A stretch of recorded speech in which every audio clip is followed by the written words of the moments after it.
Sir?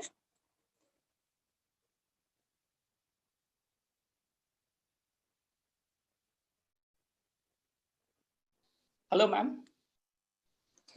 Yes, sir. Sir, you can share your screen here, sir. Yeah, sure, ma'am. Yeah, yes. Thank you, sir.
Is my screen visible, ma'am?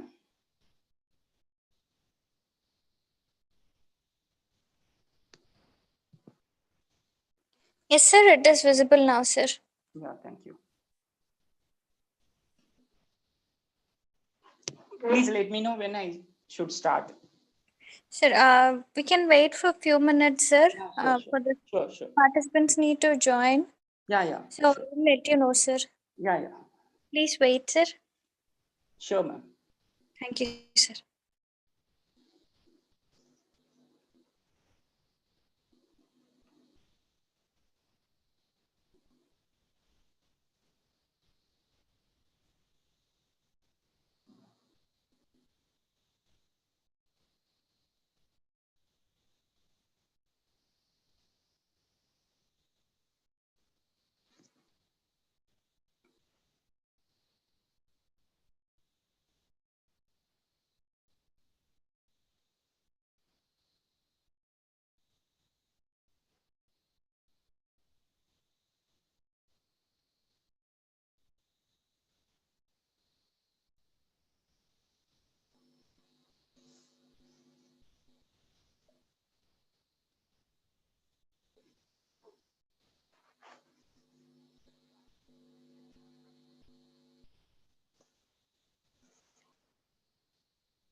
Ma'am, am I audible?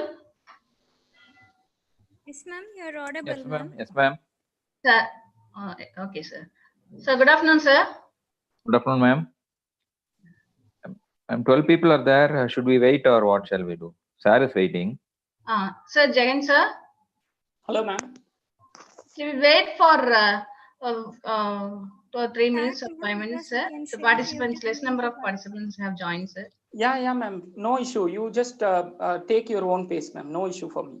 Okay. 5 minutes we will take, sir. Yeah. Then we'll join. Start the things.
Okay, good afternoon all.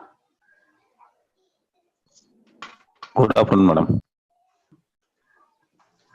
I would like to introduce guest speaker of this afternoon session, Dr. M. Jagannath, Associate Professor Senior, School of Electronics Engineering, Vellore Institute of Technology, Chennai. Dr. M. Jagannath is an Associate Professor Senior in the School of Electronics and Engineering at VIT Chennai. Prior to joining VIT, has serving the position of Senior Project Officer at the Industrial Consultancy and Sponsored Research at IIT Madras. He obtained his PhD from IIT Madras in the year 2000. He received Best Academic Researcher of the year 2017 from the Office of the Prime Minister of the Republic of India. He received Technical Icon of the year 2012 from the Institution of Engineering and Technology, Young Professional Society, the Chennai Network, UK.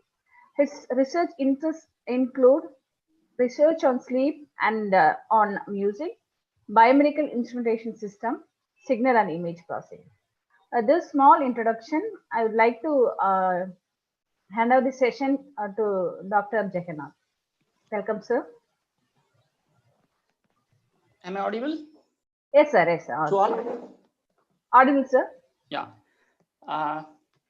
It is indeed a privilege to talk in the AICT sponsored short-term training program under the title of Biosensors, Medical Imaging and Signal Processing Techniques for Diagnosis. First of all, I would like to thank Dr. Jayanti for inviting me for this training program. Okay, so good afternoon to one and all. Good afternoon, sir. I'm going to rather talk or discuss on the title Sensors in Healthcare and Lifestyle Applications. Okay. And of course, the disclaimer, no copyright is violated and other than the author generated data. And this is only for the educational purpose. Fine. Are you all happy? I just want to convey to you that I'm not going to have the slides with theory. It's kind of, I just want to have the interactive session as possible as. Okay, are you all happy? Yes, sir. Okay, so where are we right now? I hope you are not falling in that category, right? Since today is Monday, and of course, are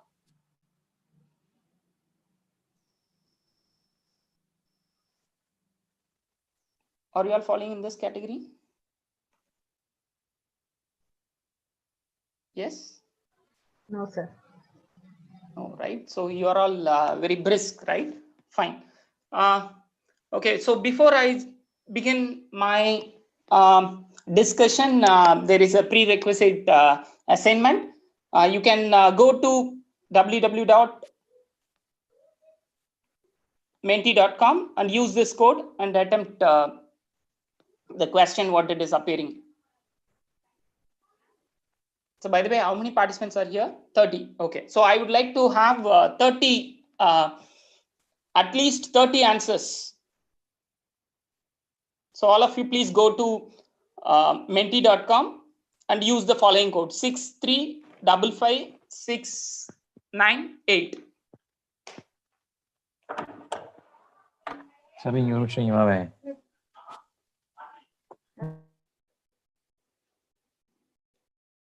Yeah, I can go and check here.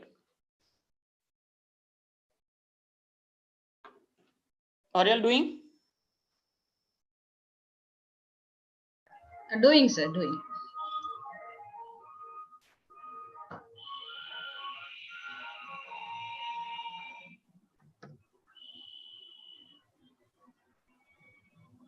Please do have your answer, whatever that you think about sensor.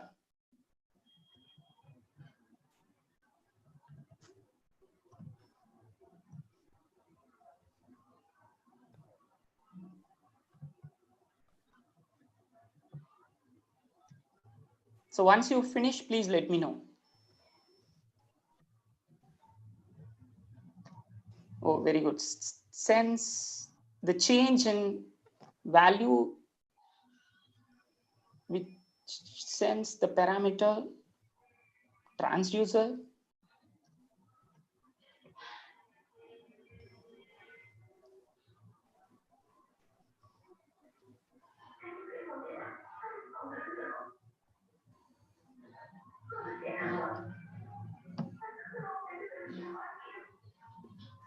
Okay, gathering.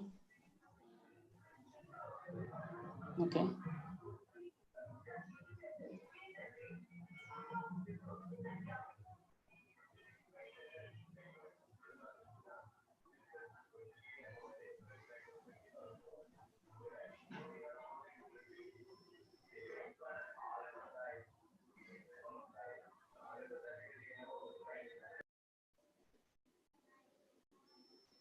Sensor is a device. Okay.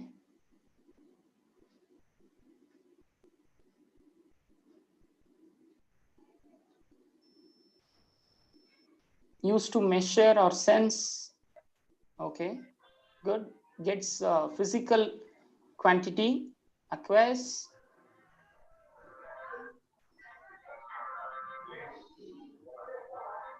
Sense physiological parameters. Automatically observe.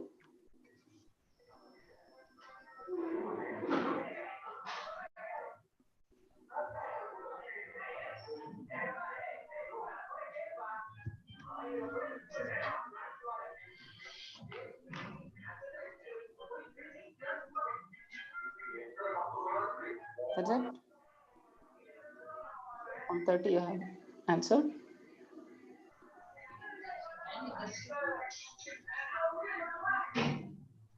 Okay, fine. See, basically the sensor and transducer are often used to describe the same device, but in some cases, sensor and transducer, see, one of the answer what I see is, see, the question is, what do you think about sensor? The answer, what I see from one of you is transducer, right? So as I said, sensor and transducer are interchangeably used, but in some cases sensor and transducer have different meanings, and there are some difference between the two terms. Can anyone write it in the chat box, the difference between the sensor and transducer? Let me go back to yeah, so how to, yeah, so let me check the chat. See, please frequently use the chat box whenever the question is raised. Sensor only can sense, but transducer converts the sensed inputs. Sensor is used to sense things. Yeah. See, basically the difference is sensor is a device which is used to measure a physical quantity. For example, if you have a temperature, sound, light, it gives the output in the same format, right? And it gives the output in a easy to read format for the user, right? But whereas sensor with transduction principle forms the device called transducer. Yeah, it's converts any form of energy to the desirable form. Okay, so I believe that you understand sensor and a transducer. Very good. Okay, so I will just give you some example. A thermistor, is a thermistor sensor or transducer? Thermistor.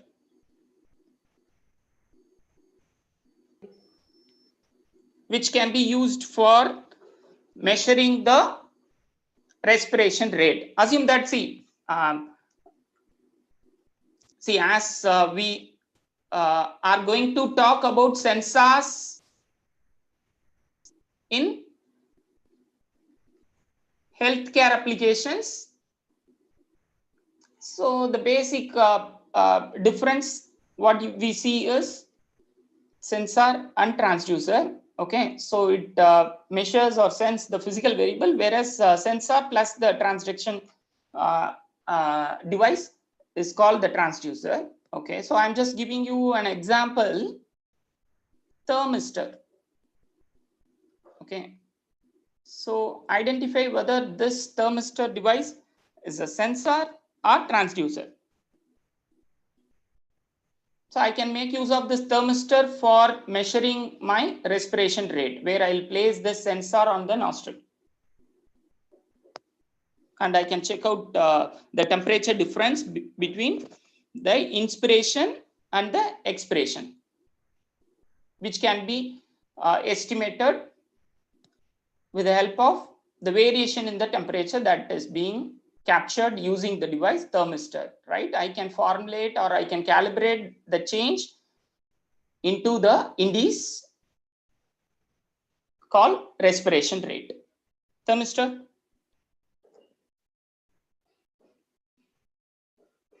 As such, thermistor.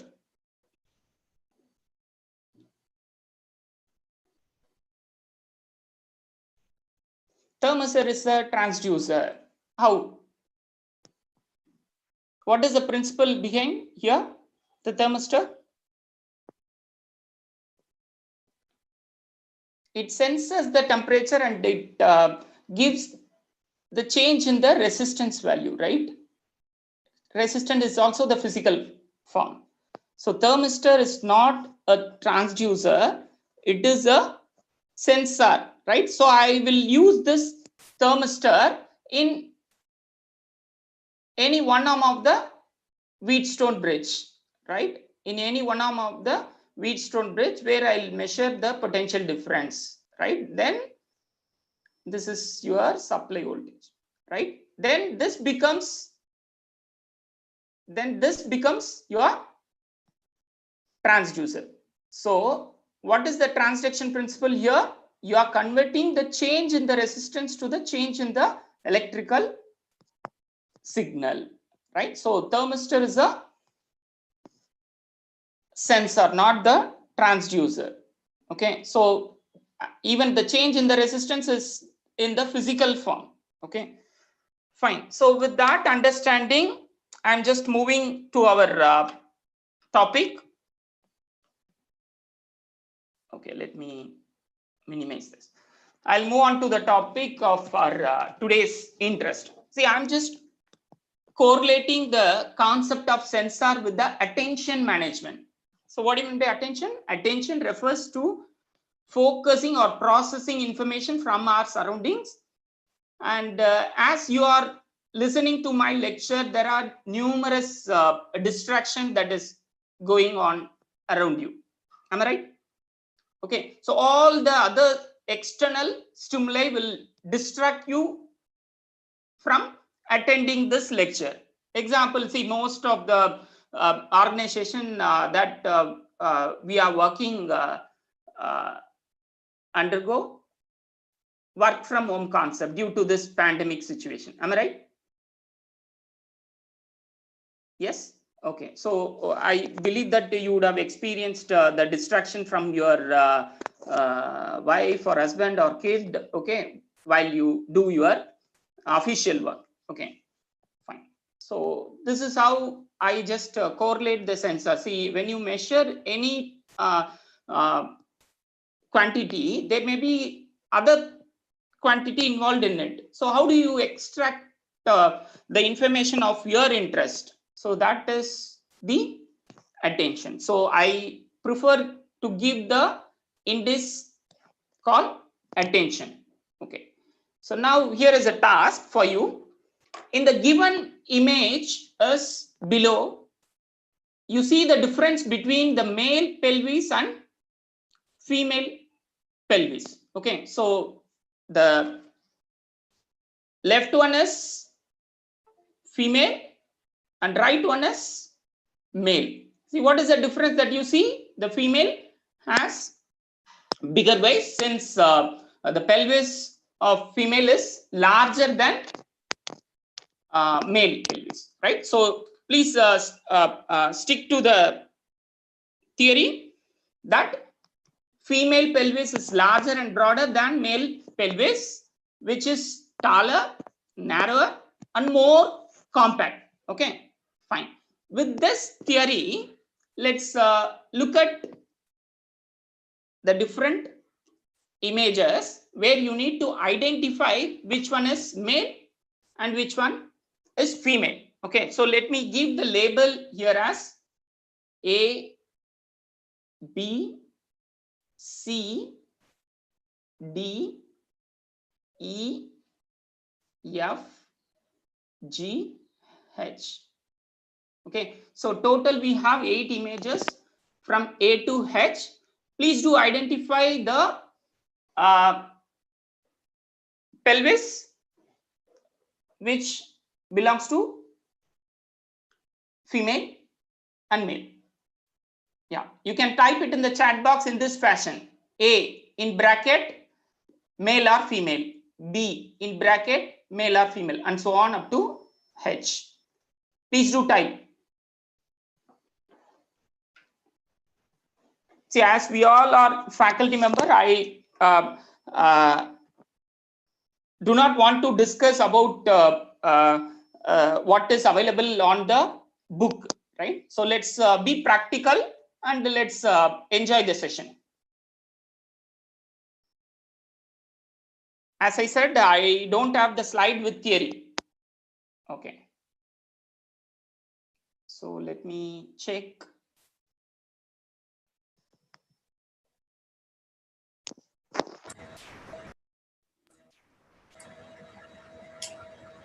You can type, you can infer. Oh, it's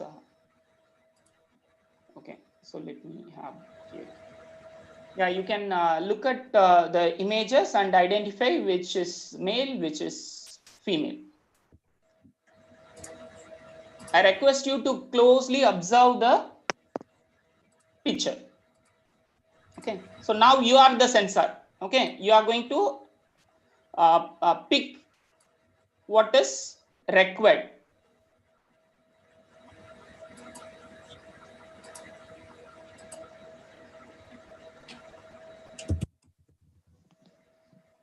Now, what is the sensor that you have with you? Your eye is the sensor and you are focusing on the target. Okay, target is a medium. Target is a medium and your eye is a sensor which is going to capture the images in front of you. And your brain is a controller which is going to analyze the given image, and your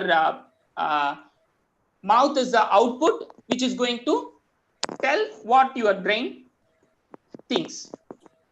Yeah.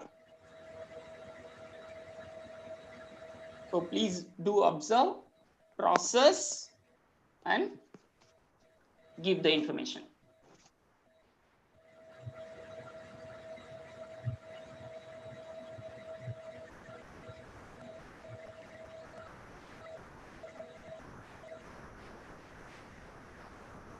I didn't receive any of your answer.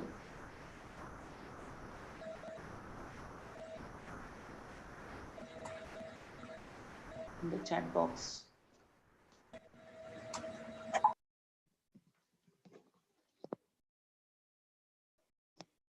And by the way, this is not for the certificate. This is just for the understanding of what I'm intended to talk.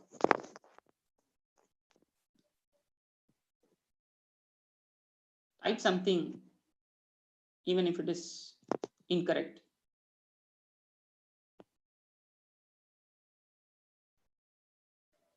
Are you all with me?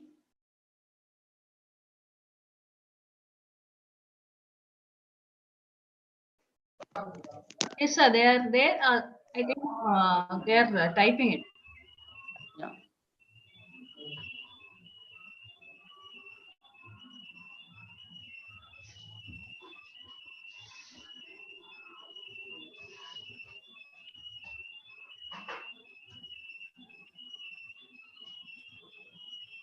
If I get one answer, I'll break the fact. Now.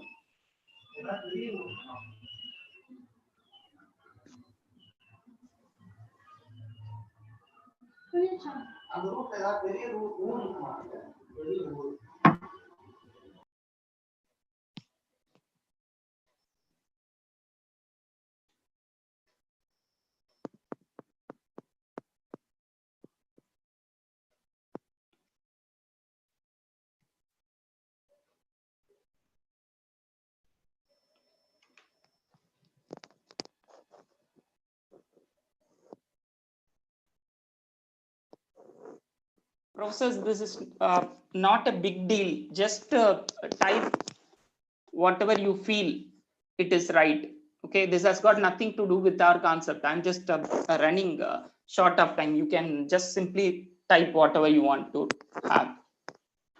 Just want to make clear that you have to observe wisely. That is what the point that I want to make here by giving this slide.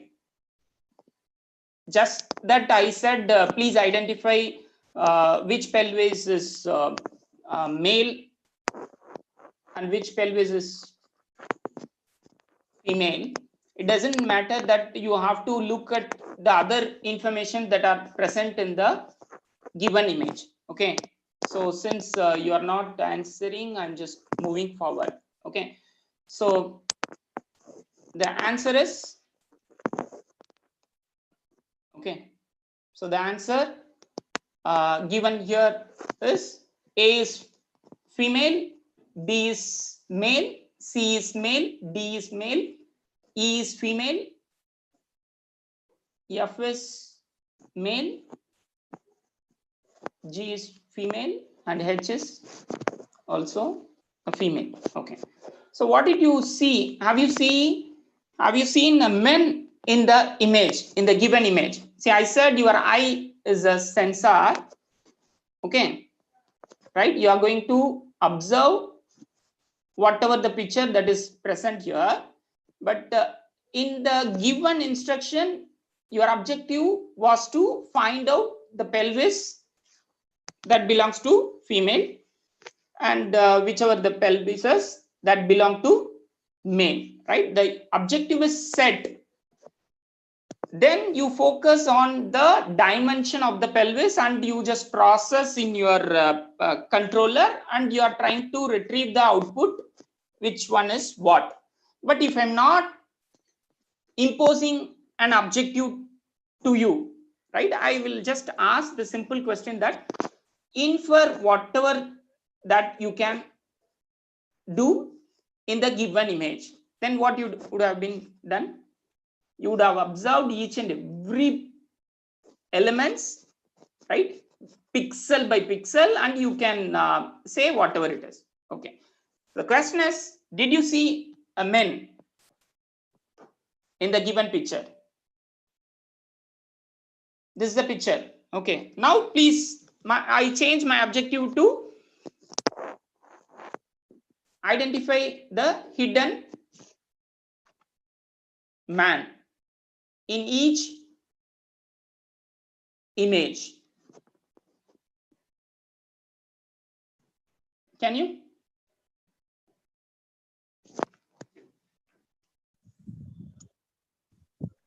Yes or no? Yes, please do answer. It's like asking to the students.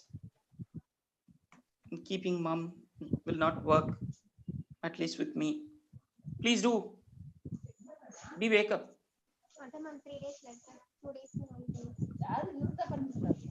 Yes, we could see, right? In the first one, here is a man, and in the second, here is a man, and in the third, it is in the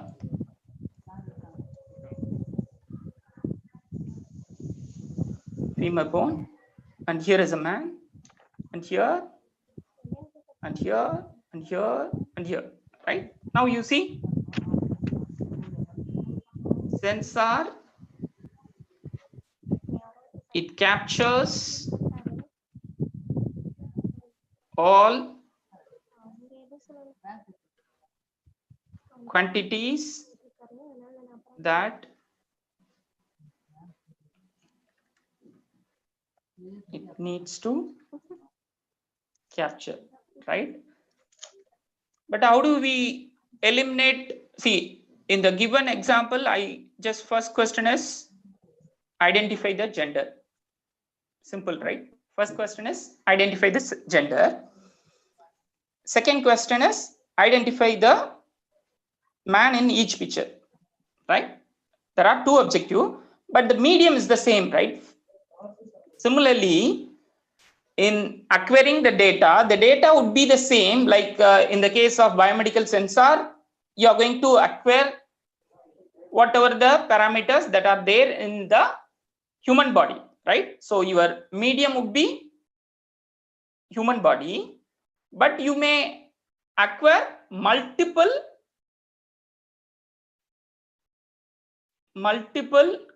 quantities of your interest.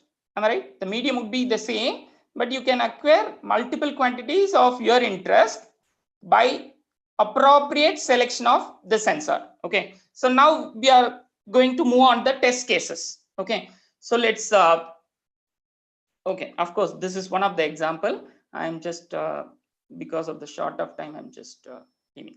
Okay, look at this video. Okay, it's an accident,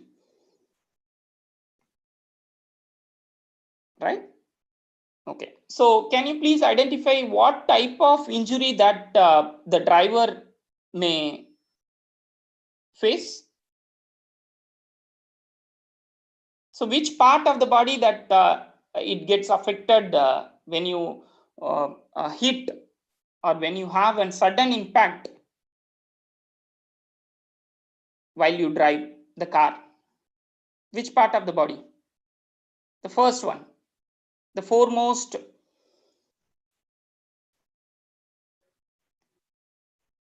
Yes.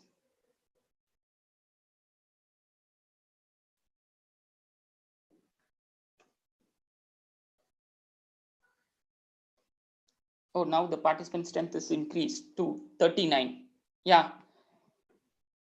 So what do you think? Have you ever heard of the injury called whiplash?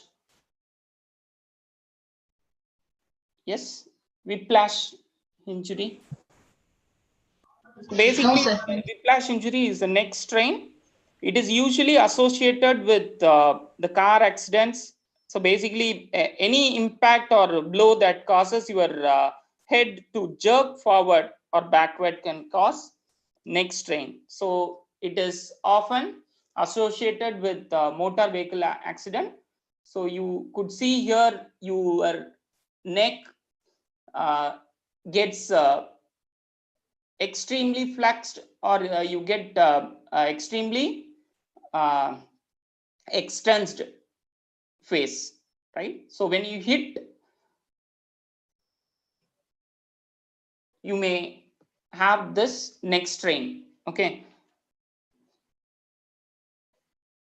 so because of that, you may have either heart tissue injury, which is basically the bone injury, and you may also get the soft tissue injury that basically damages the skin. Okay, now coming to the engineering part, the challenge here is the mechanism is not completely understood, because the injury is not necessarily accompanied by obvious tissue damage, which is detectable by MRI or X-rays, right? Okay, so what would be the engineering solution that you can provide? So this is the effect of whiplash injury, where you have the intervertebral failure. So you get hyperextension and hyperflexion, right? So because of which you get deformation of the neck and extension in upper and lower vertebrae, or you may get the entire neck extension. Okay, so these are all the three distinct period which causes the injury. Okay, so how to avoid this whiplash injury, which is available in many of the cars now? Yes. See, basically you want to avoid the sudden jerk that is experienced by the neck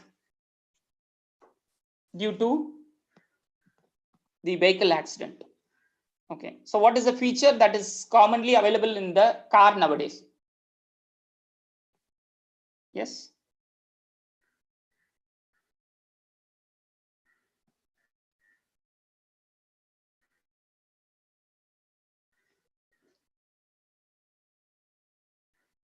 You can type it in the chat box.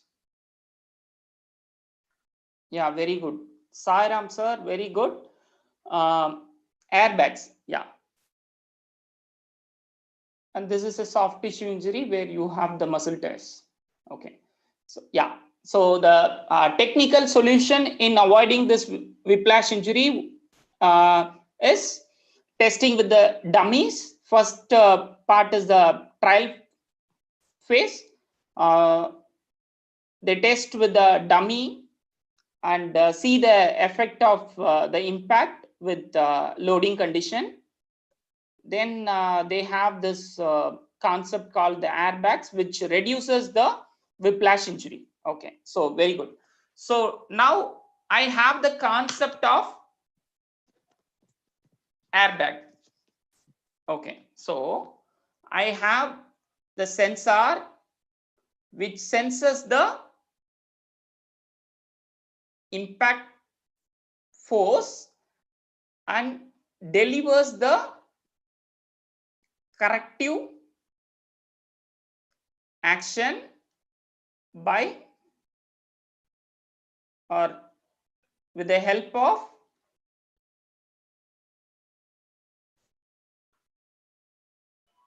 airbag. Okay, fine. So with the same concept, right, I need to sense the impact force and I need to blow up the airbag. Okay, so this is your objective. Can you please think of other application in the same concept? So concept here is you have to sense the impact force and avoid collision. Simple. Okay, so can we think of any other healthcare application in the same concept? See, the concept is applied in automobile industry, right? Here the concept is applied in automobile industry. Now it's our turn that we have to use the same concept in the healthcare domain. Yes, can you think of any other application related to healthcare or lifestyle application in general? Okay, I'll give the clue. When you will get fall, you get fall, right? Especially elderly people. Especially elderly people tend to fall often. Okay, so this is the problem statement given to you. How do you formulate a research question? This is the technical part and this is the application part. Okay, yeah. Yes. Can we have the research problem with combining these two, technical concept plus applicability? Yeah, airbags, loss of balance. Okay, that is a fall, right? Loss of balance. Okay, can we form a device to avoid or to not to experience this impact force on the hip joint? Yes.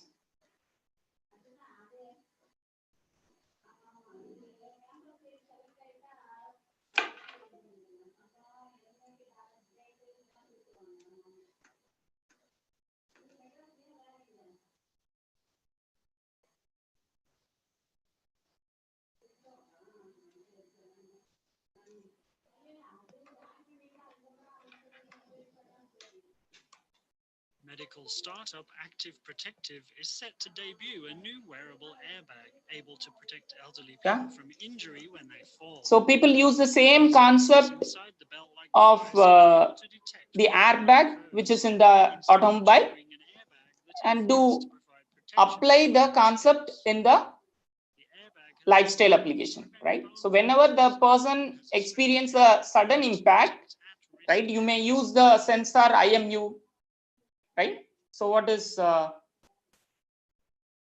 IMU? Inertial measurement unit,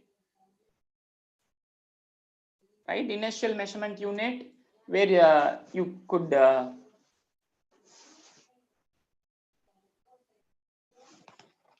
Medical startup Active Protective is set to debut a new wearable airbag able to protect elderly people from injury when they fall.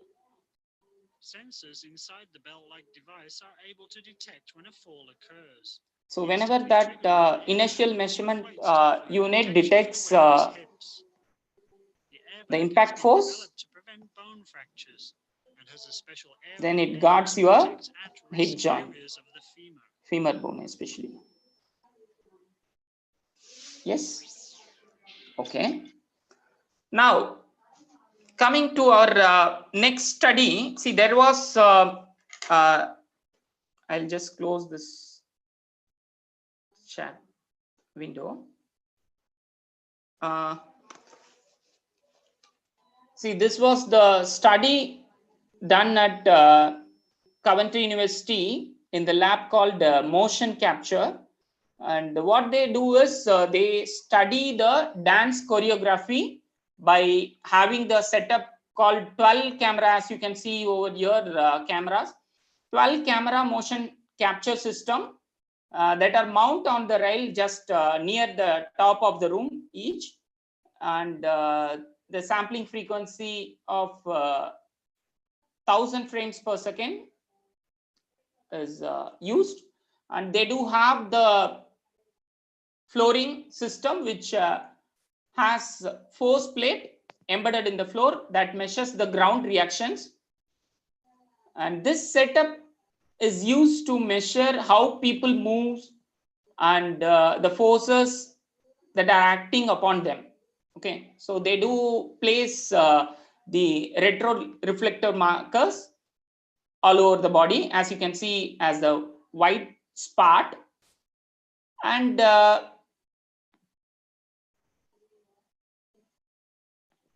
they ask the participant to understate the motion that they want to measure, right? So as you can see in this picture, the markers are attached to the participant. Actually measuring the location of those markers are shown in this animation. So let me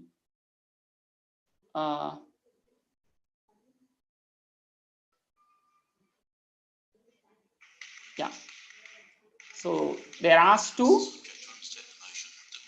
do the dancing, and what they do is they capture the location of the markers. See, as you can see in this animation, the yellow dots are the markers, and between the two yellow dots there is green lines, and if we know where those markers are, where we can hang a skeleton effectively in between the markers and make the skeleton move as the marker moves. As you can see, as the marker moves, your skeleton also moves. What they do is, the next step is to include the muscles. They include the muscles into the skeleton model at the moment used in the model that contains over 600 muscles. That's most of the locomotive muscles in the body, right? So basically initially they have the point, then they construct the line, then they construct the mass on the line, right? Okay, so here what they do is they develop technique to enable us to calculate the load in each of the muscle groups. So here their objective was to analyze the load that are experienced by the muscle groups, and they do also estimate the joint load and bone load. Okay, fine. So now this is the concept what we have right now. Right. So here in this lab, what they did, they analyzed the dance choreography by placing the markers on the joints of the participant, and they do analyze the location of the marker while dancing. And in order to have a better understanding of the forces that are experienced by the muscle groups, what they did, from the point they just draw the lines between the joints, that is your skeletal muscle. Then what they did, they constructed the mass, that is your muscles, and they build on top of the skeleton, and they do analyze the load in each of the muscle groups and also calculate the loads of the joints and bones. Okay, so now we are going to transform the same concept in the bowling action.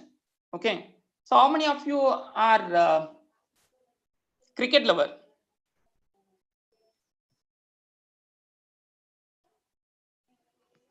See, there are three main skills that make the cricket or the thrill viewer, right? So basically, there are many types of bowlers in cricket, but if you look at the bowling style, the fast bowling creates more impact. They do have the back pain, mainly lower the back.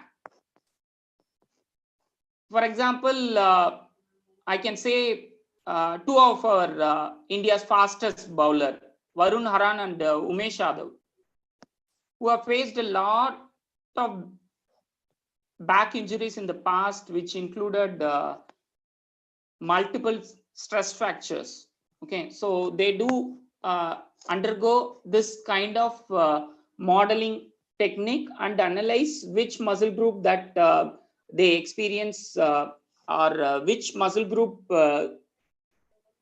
gets loaded more when you do the bowling action. Example, Muthaiya Muralidharan, they did the biomechanical analysis with Muthaiya Muralidharan, and it's seen that he increased the performance by after they did this biomechanical analysis.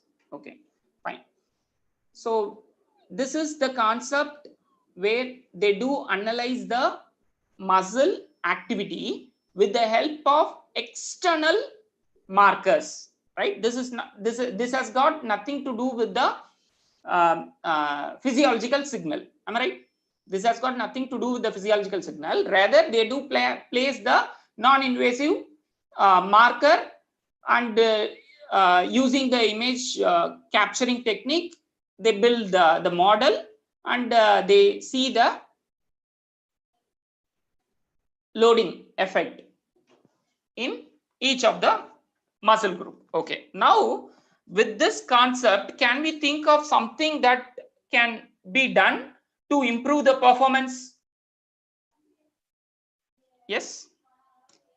Yeah, here is the another activity which is to improve the rowing action. How do we increase the kinetic energy of the rower? This is a rower, and this is the testing bed what they use to analyze the muscle capacity during rowing, right? Okay, so can we think of something?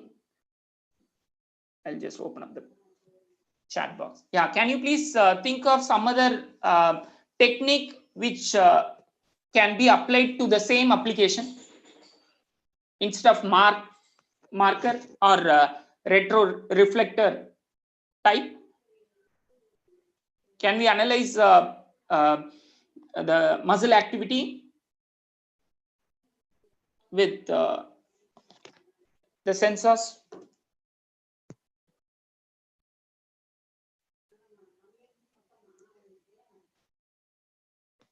Yes.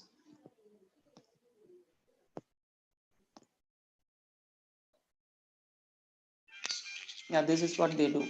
They do place the electrodes. So these are all not the markers, by the way. So these are all the electrodes which captures the muscle activity, and they look at the firing action of each muscle group, and they do analyze which muscle got fatigue during the action of rowing. Okay, so now I have introduced the term fatigue. Okay, yeah. So after that, they do build the model and see the effect of rowing. See, as you can see, the color of the muscle groups talks about the load on the muscle, right? So the red indicates the most and blue indicates the least force that are exerted on the muscle groups. Okay, so now I said the term fatigue, right? So what is fatigue? What is fatigue? What do you understand by the term fatigue?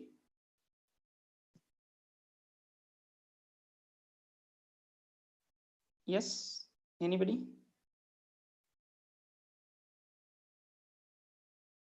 So the fatigue, basically the fatigue is a subjective experience, results from the combination of physical and mental processes. Okay, so I will pick up the marker. Yeah.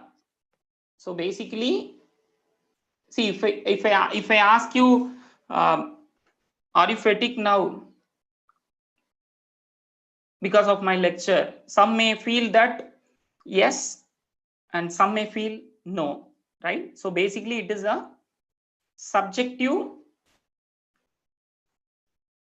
experience that results from either physical or psychological process. Okay, so how are you going to measure the fatigue in a objective manner? Objective assessment of fatigue. See, subjective, how do you figure out whether you get or you are now in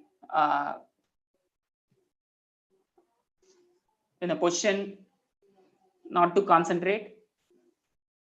So the result is inability to concentrate, and you have delayed reaction time. I feel that this applies to our participant. Yes. Okay, so whenever the question is raised, I'm getting too delayed reaction time. Okay, so that's why I said post lunch coma. Are you all suffering from post lunch coma? At least for this, please do type it in the chat box. At least for this, yeah. Because otherwise no point, right? See, I as like we do teach in front of the students who are not interested in listening. It's same as teaching to the wall.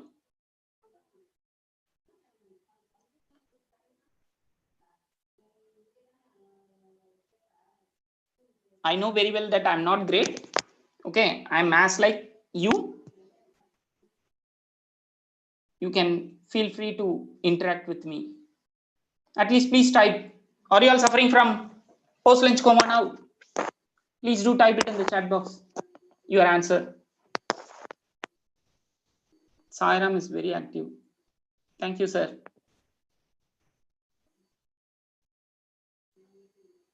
Sudha, madam.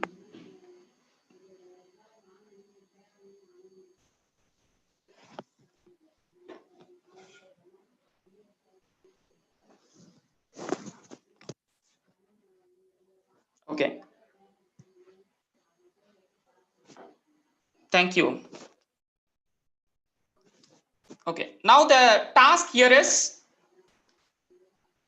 activity. Okay. So my objective, see, as I said, you may experience physical fatigue, that is muscle fatigue, or you may experience the mental fatigue that is related to the psychological one. Okay, so if you give the definition of the muscle fatigue or physical fatigue, it is an inability for the body to supply sufficient energy, right, to meet your desired or targeted energy demand, right? If you have the inability to supply sufficient energy, right, which is not meeting your requirement, then we call it as muscle fatigue or physical fatigue. But cognitive fatigue, as we all I believe that you all are experiencing now, it is a transient decrease in the maximal cognitive performance resulting from prolonged period of cognitive activity. Okay, with respect to this definition, I understand that this mental or cognitive fatigue that you are suffering now is because of the prolonged period of cognitive activity. Okay, so from the morning to now, you all are facing the same activity, that is listening. So because of which you feel that, or you lose the mental performance or sense of, or you feel the sense of exertion, right? So thereby you decrease, or your attention level gets decreased, or you have the deficiency or decreased performance in the working memory, or you have the less control over the executive action. Am I right? Okay, so now moving to this activity, driving. So assume that you are driving for a quite prolonged period, let's say for 2 hours and more than that. Okay, so what are all the activity that you experience when you drive for prolonged time? Oh, again, if I have it in the marker, it is not working, I think. Okay, now, yeah, assume that you are driving for a prolonged time. Question here is, what are all the symptoms that you experience? What are all the symptoms that you experience? I want to create a system. My objective is to create a system to detect the driver fatigue. This is the problem statement. Problem statement is given as detection of driver fatigue. Okay, so the situation here is, you are supposed to drive for a prolonged time. Question here is, what are all the symptoms that you experience when you do prolonged driving? You can type it in the chat box. Closing of eyelid. Okay, very good.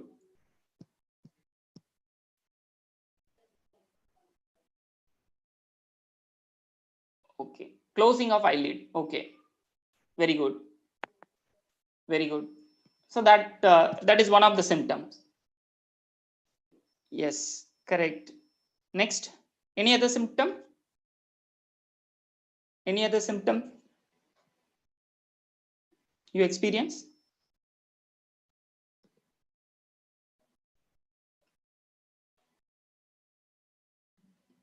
Feeling pain in losing steering control.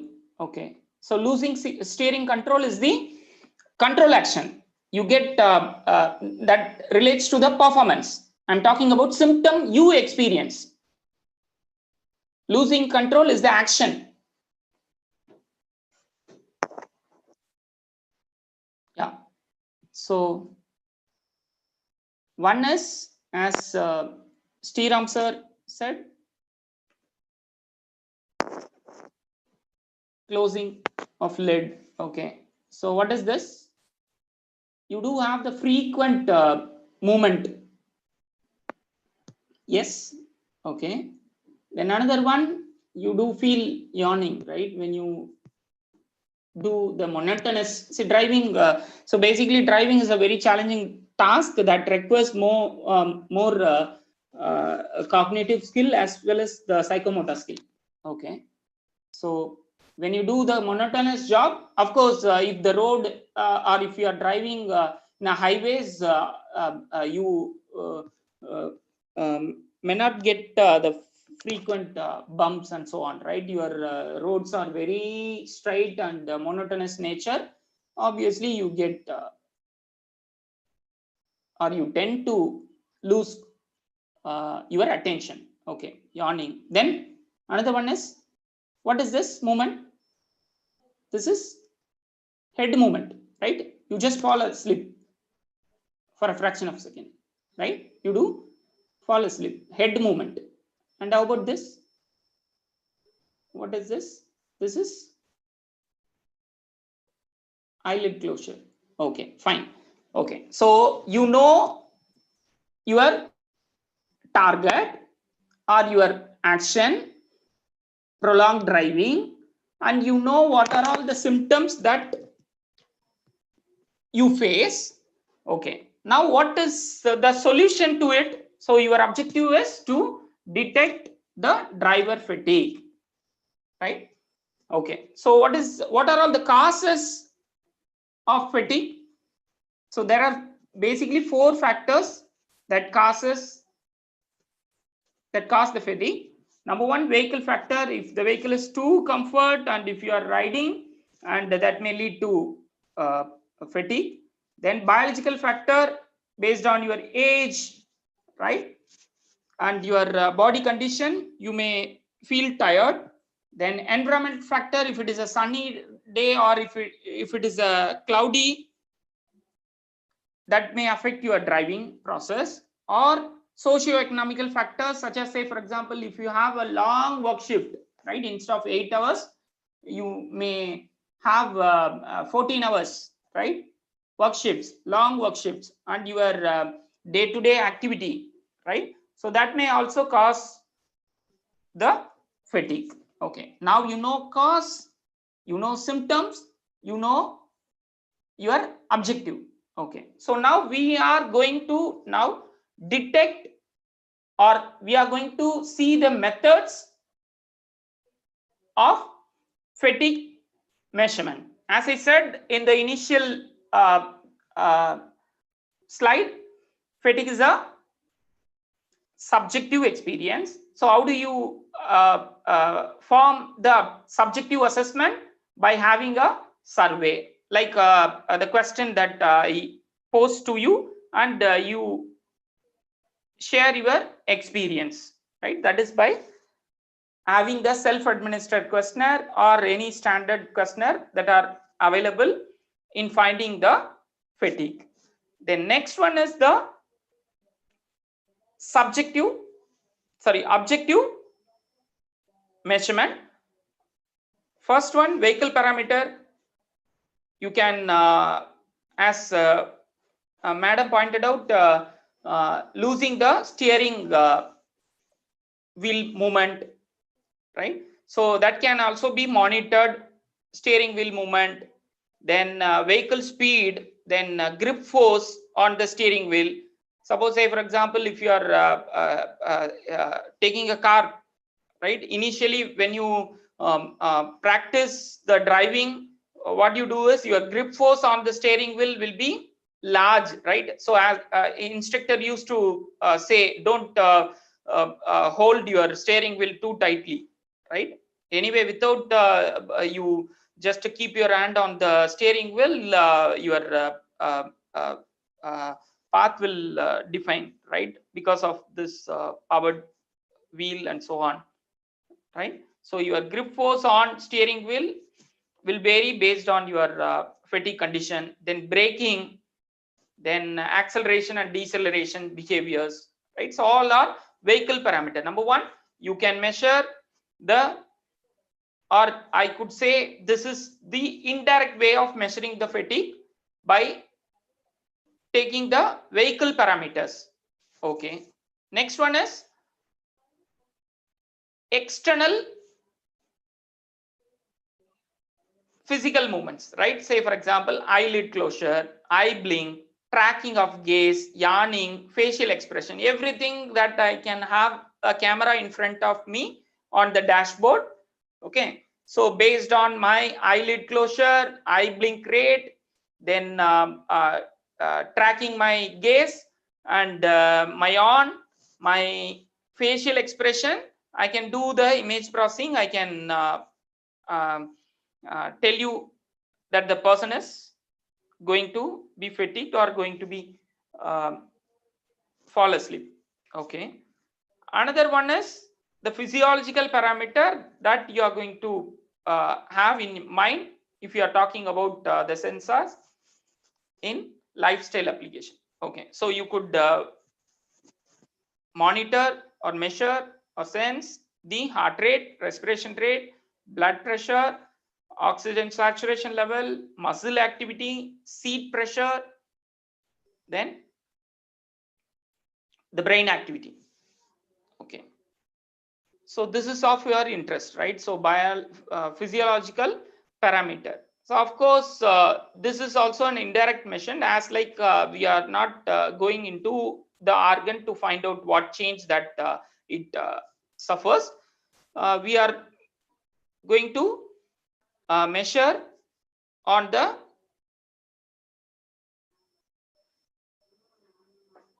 body externally. Okay, so these are all the parameters that we are going to concentrate on. Number one is capturing the muscle activity. What is the term that we use for the technique for evaluating or recording the electrical activity produced by skeletal muscles? What is the study called? Electromyography, right? So electromyography is an electrodiagnostic technique for recording the electrical activity of muscle group. Okay, I think animation is fine. No issue. The next one is the electroencephalography, where we place the electrode on the scalp like this, and we monitor the electrical activity of the brain. So as I said, it is non-invasive with the electrodes are placed on the scalp, where we get the EEG, electroencephalogram, for analysis. And next one is the seat pressure, where we have the modular system for seat tracking. The pressure sensor mat, basically you will have the pressure sensor mat that allows the detection of non-uniform pressures, alignment, your center of balance, your body movement, etc., for both on the seat and back, where you place the sensor mapping system. And this accurately monitors the pressure that may also be used as an alarm to reduce the risk due to your prolonged seating.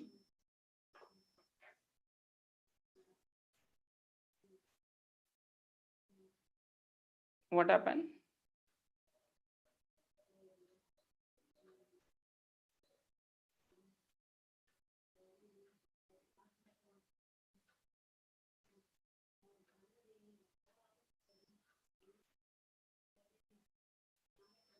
Is my screen visible?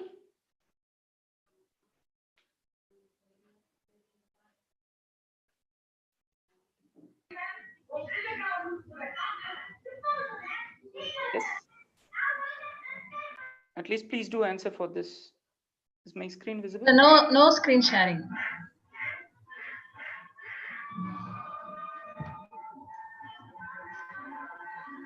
Now?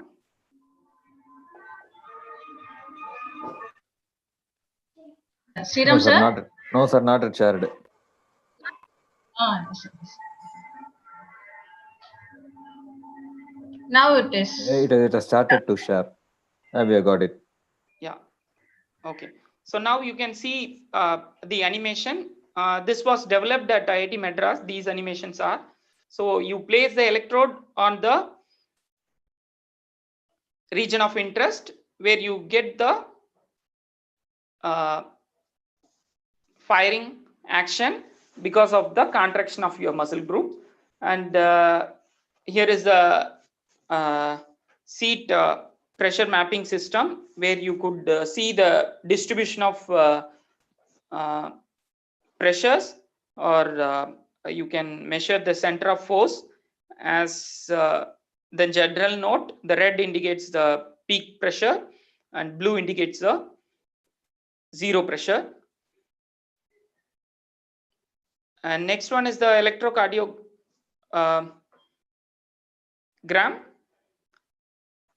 We all know that it measures the electrical activity of the heartbeat, where when you get anxiety or excited, your heart rate varies, based on which you can estimate the state of the person.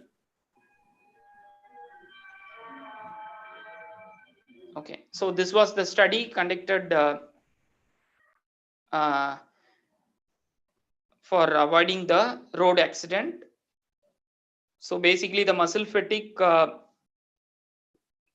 occurs from the monotonous or repetitive or restricted motion task of driving, and this was the study. All your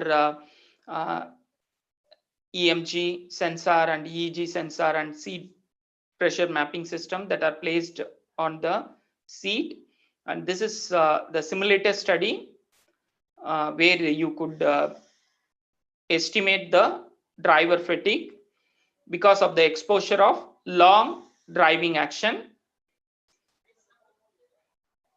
So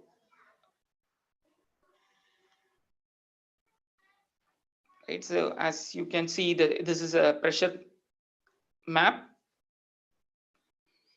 So the pressure distribution become uneven when it is exposed to long hours duration. As you can see, when you stand in the class for longer hour, what you do, you just tend to shift your stance, right? So you may get more load on the left leg for some time, or you may get more load on the right leg for some time. So the pressure distribution or the center of mass changes as you expose to prolonged standing, right? And of course the EEG signals were captured that corroborates the understanding of the questionnaire study, where the participants alertness level declines after the monotonous driving task. And we also did with the pulse rate and SpO2 measurement, where we can also infer data with that. Okay, and this was the another study where we had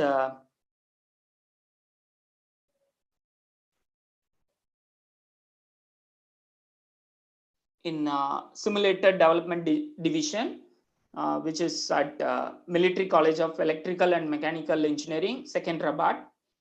And basically this, if you look at the simulator division, they basically provide support for the design and development of more simulated arm. This is a simulated arm where you can see the trainees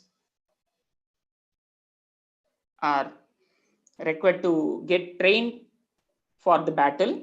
So basically the execution of this realistic training scenario, they have a wide influence of maintenance and bullet cost. See, they can't afford in giving the live firing to the trainees. So instead what they have is, they have this simulated development division.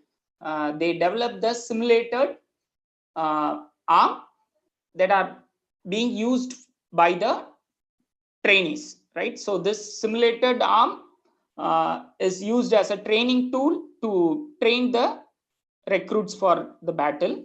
And here we went there and we did a study on comparison between the simulated arm rifle firing versus the live firing. So here also what we did, we placed the electrodes on the respective muscle group. Say for example, this activity requires the power on the biceps brachymedial, trapezius, and quadrate pronator muscle groups. And we figure out these muscle groups by placing random electrodes at the random muscle groups. And finally, we just found these muscle groups have the impact during the 50 seconds of firing. Basically, the firing task consisted of 5 rounds at 100-meter range for both live and simulated environment. And we did actually the pilot study with 6 Indian Army recruits, and the electrodes were placed on the selected muscle groups during the period of firing.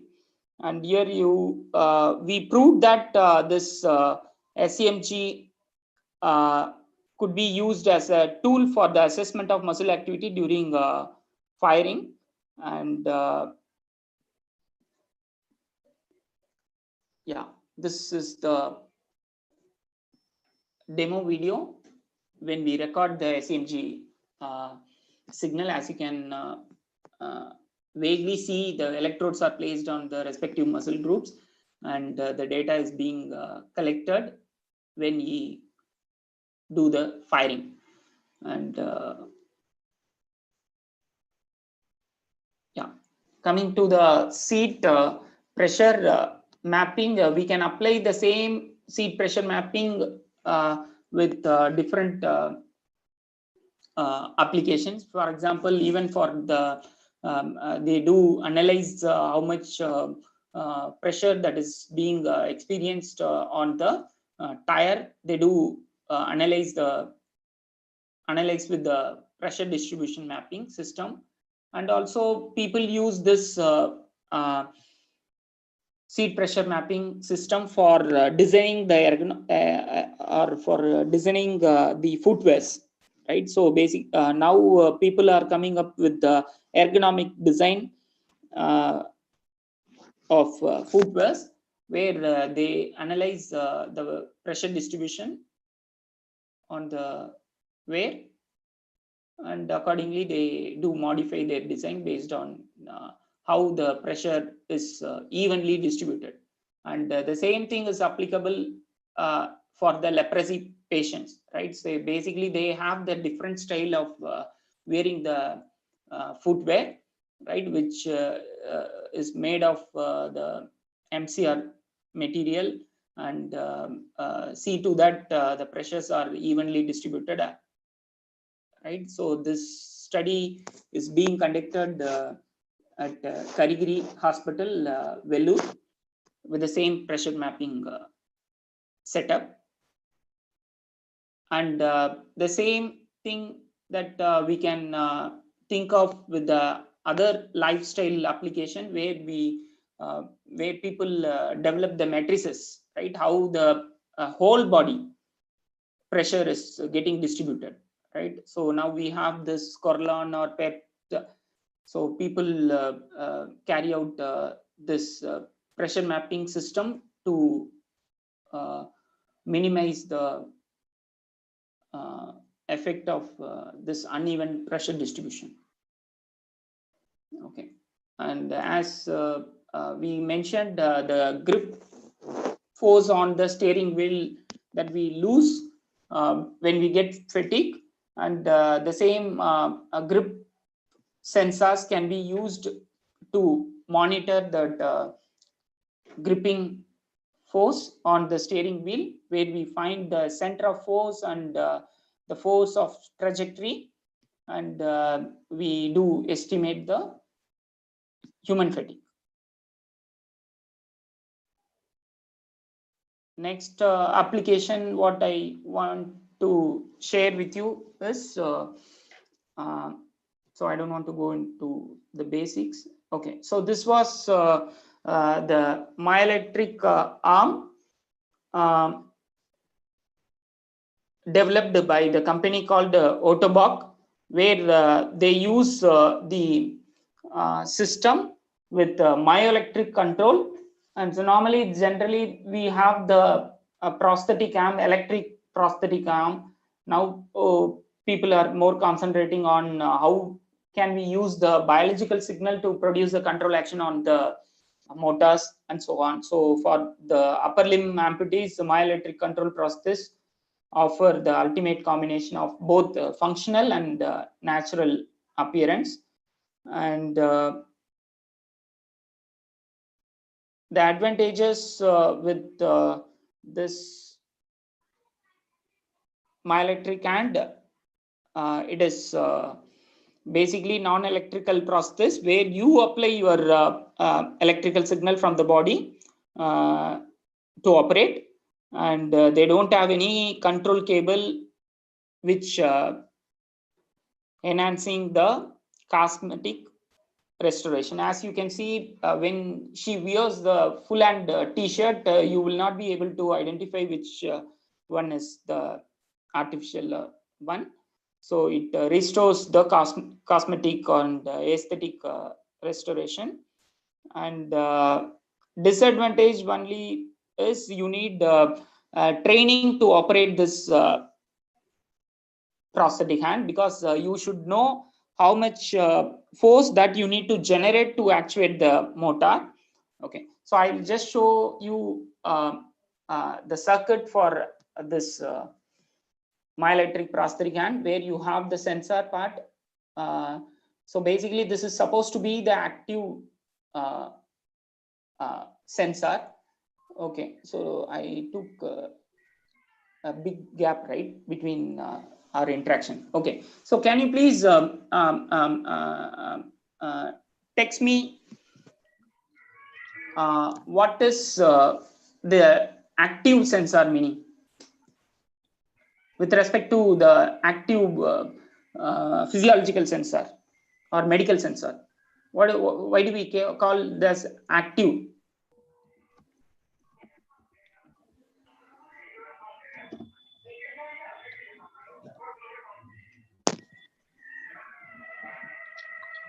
Yes, active.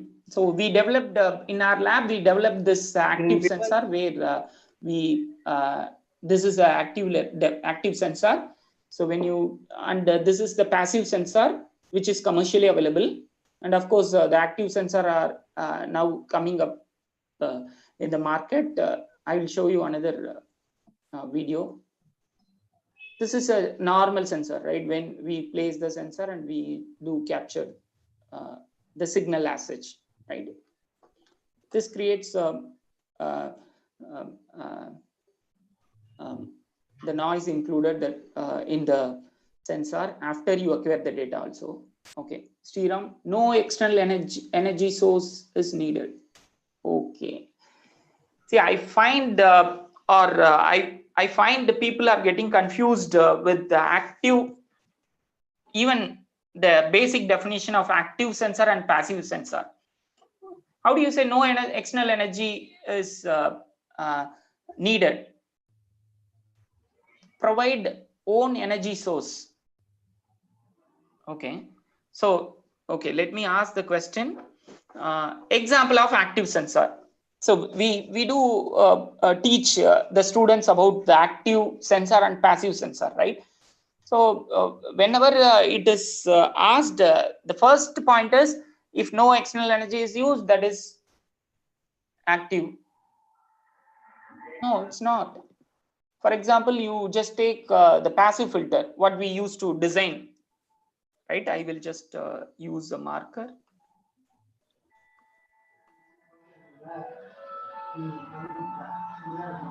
Yeah. So I will just use the RC filter. Okay, so this is the RC filter. What I have, this is the input voltage, and this is V in, and this is V out. Okay, so what type of filter is this? We say it is a passive filter, right? So passive elements are we have the passive elements, right? R and C, and the action is filtering action, and the device is called the passive filter. Okay, whereas on the other hand we have the active filter, right? So active filter, what we do, we do Diode. with the operational amplifier, right? So with the same, you can make use of the operational amplifier, and this is my V in and this is my V out. Okay, so now we know that of course I need to provide this minus VCC. Okay, minus, sorry, plus V. Okay, fine. So how do you say with respect to these two devices, no external energy source is needed? Okay, so here we need the external energy, right? So the supply voltages are required, right? And this is your input, this is your output, and similarly here this is your input and this is your output. Okay, so you have to define this active and passive based on the input and output. Okay, fine. So you can't simply say that no external energy. Here the external energy is required. So do you mean to say that this is passive? Certainly not, right? Okay, so now how do you reframe the definitions of active device and passive device, and the same thing is applicable for this also. Okay, so that's why I'm just taking the general. Okay, Passive doesn't produce any energy, sir. Actually, it consumes. Active means it generates energy, power. It generates voltage. Okay, so since we are talking about the energy, I will also come in that line. See here, if you want to operate the device, external sources required. External sources required to operate any active device for that matter. Suppose if it is a passive filter, you don't require any external source. So I want to have the functioning of this resistor. Do you need any supply voltage for the functioning of the device? No, sir. Or no, we don't require any source for the functioning of the passive element. Whereas here, since the operational amplifier is the active device, we require the external source for its functioning. That is the basic difference between the active and the passive, right? So even for C, we don't require any external source for its functioning, right? So that is the difference between the active device and passive device. When you come to the sensor, this active sensor, we do have the pre-amplification stage, right? Pre-amplification stage that is there in the active sensor in order to avoid the noises after acquiring the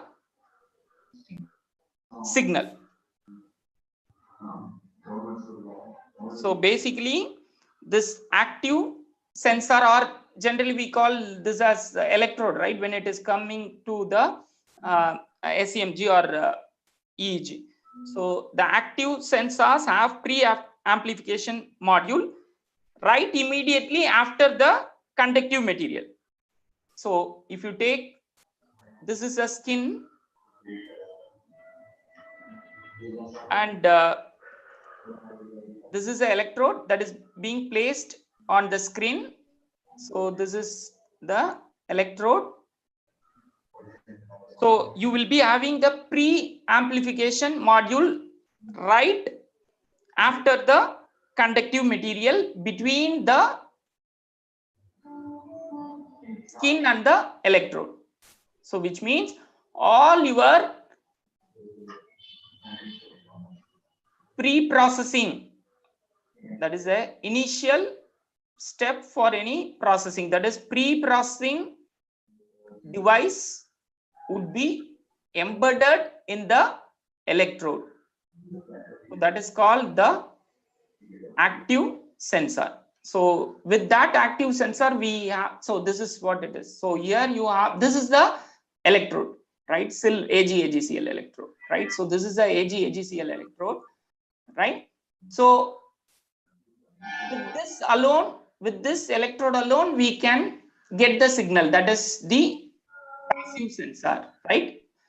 This electrode with pre-processing device, that becomes your active sensor. This basically eliminates the noises that is being captured or added between the electrode and the system that you would have during the acquisition process. And this is the SEMG amplifier. So even if you have the pre-amplifier, you need to have the external amplifier and the filter, meaning hardware filter. Even if you go for the MATLAB signal processing, you might be using all the filters, right, as a code. This is called the software processing, or we say the digital signal processing, right? So before in hand, we need to have the hardware or the analog signal processing via the hardware filtering. Okay, so as I said, the hardware or the active filtering, people are now coming up with the wireless sensor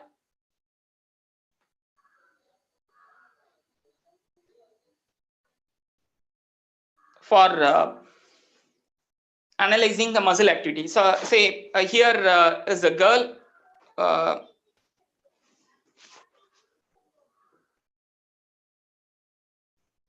came to the lab for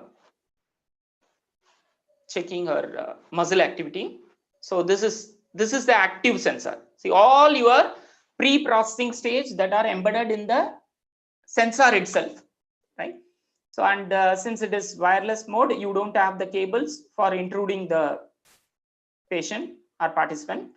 Okay, so the electrodes are placed on the respective muscle groups which they are looking for the activity, and as you give the stimuli, your muscle gets excited because of the contraction or the firing action that you give. So you get the SEMG signal where you do your signal processing technique and analyze the muscle activity. So you can see over here, one leg is healthy, another leg is injured.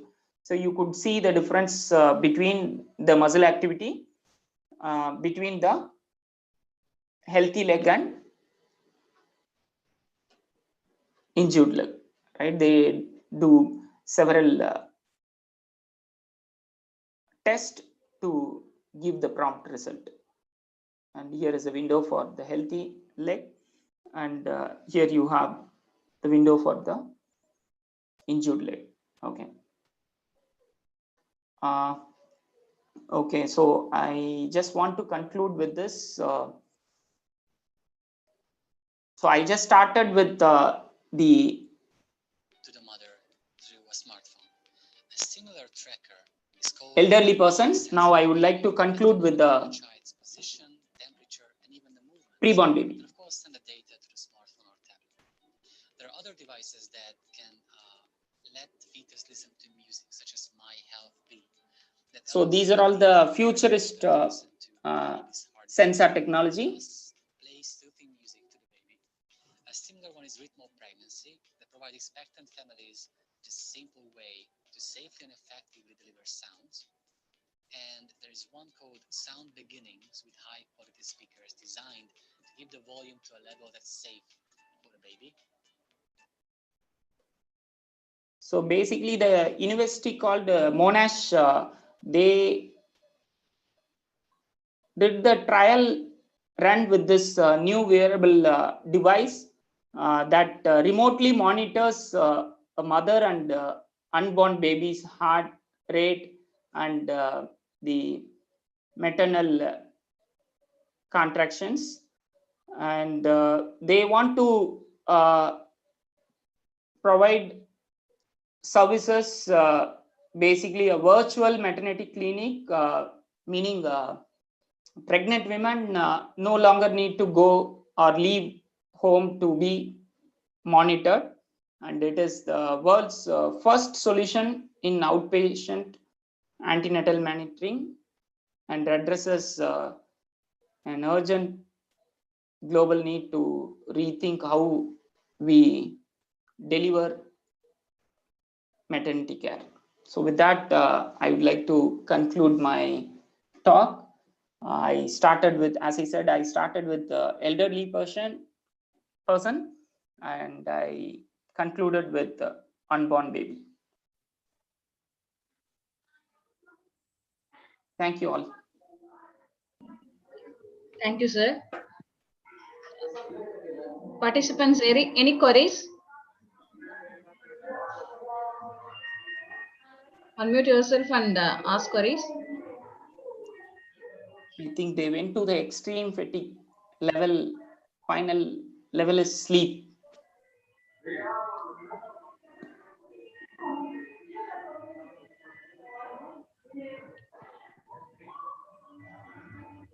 Sir, I have one question.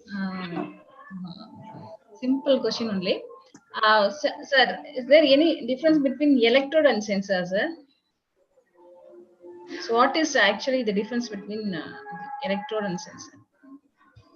Basically, the electrode, basically what we place on the body that captures the conduction level. So electrode that transforms the conduction level from ionic to electronic. Okay, sir. Whereas the sensor, we just look at often on sensing the physical quantity.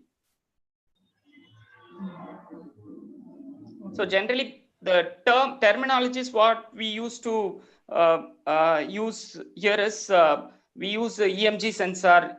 So basically, the electrode is we talk about the material. Yes, sir. It's a sensing device. That's it. Okay, sir. Thank you, sir.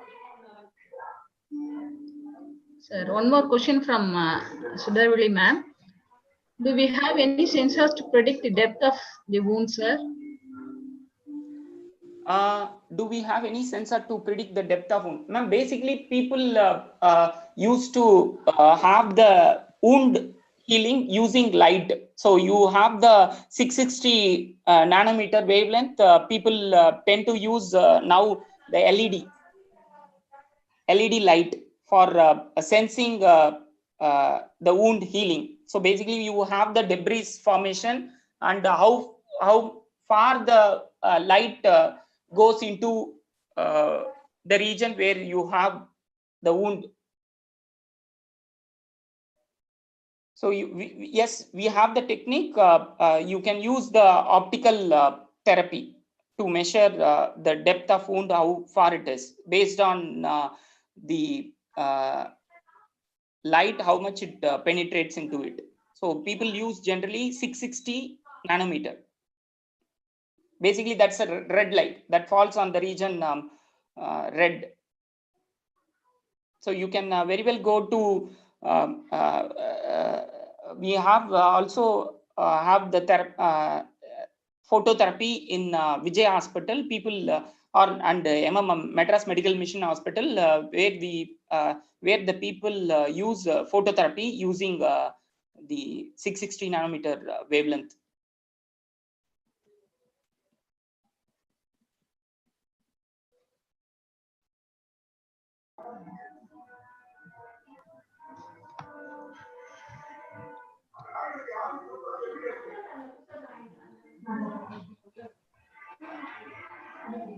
Yes, sir. Okay. So Sir, is I there yeah. Yes, ma'am. Sorry. any protocol or anything is there to select number of electrodes to predict either EMG or ECG? Is there any anything is there, sir? Suppose, say for example, ma'am, if you take, I'll tell one example. See, we generally measure, or when you go to hospital, they generally have the measurement system, 12 lead electrode system for measuring our heart activity, cardiac activity, ECG, right? Yes. So, have you ever thought about why these 12 lead ECG electrodes are necessary for getting the complete picture of the heart condition? So, because Lead the first, placement we lead have, 1, lead 2, lead 3. yeah, we have, See, so each all and every placement, AVR, AVLF, yeah. So we have lead 1, lead 2, the lead thing 3, AVR, will come, AVR. sir.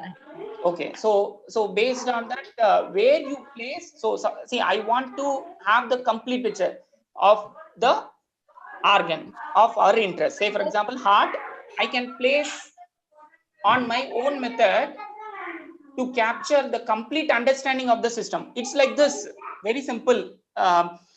We have Laplace transform, we have Fourier transform, we have time domain analysis, and so on. Why do we require different transform? Why do you require different transform? I will give you a signal to you. You analyze and tell me the result of the signal. So if I give you, we used to do Z transform, Fourier transform, Laplace transform, Hilbert transform, so many transforms that we have. Why do we require so many transform? In one transform, we get one information. In another transform, we get another information. In reality, we used to play, see, I want to capture a 2D image. What I'll do, I will just have one camera and I will take a picture. I will get the 2D information.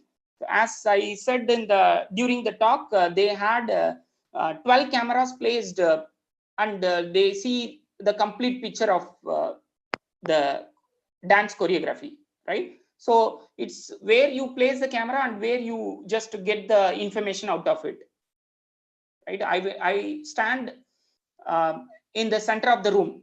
I place one camera anywhere in the room. What I'll get, I will get one portion of the information. If I place the camera on 4 corners of the room, that 4 corners are the type of transform what we have. So I will get nook and corner of my entire body. Same way, we have to find out better solution in reducing the number of electrode, but at the same time capturing all the information of our interest. And people are working with respect to the ECG. People are working in placing the electrode in the posterior region. See, we generally place it in the thoracic region, right? So people are working on placing the electrodes on the posterior region. And similarly for EEG, if you based on the activity what you are intended to do, say for example, if I want to observe only the frontal region, you may always go with 1 or 2 electrodes that are placed on the frontal region. Suppose if you are working on the temporal region, you may always go with reducing the number of electrodes by placing it on the respective region. But if you want to have the complete picture, obviously you have to have the electrodes more, right? Okay. It's in ice cream. If you want to taste the cherry, I will just take it on the top. If I want to taste taste the Faluda from the bottom of the cup, of course I need to dig more to get the taste of what is inside. Oh, okay, sir. Thank you, sir. Thank you, sir. Dear participants, is there any other doubts you wish to ask to Professor?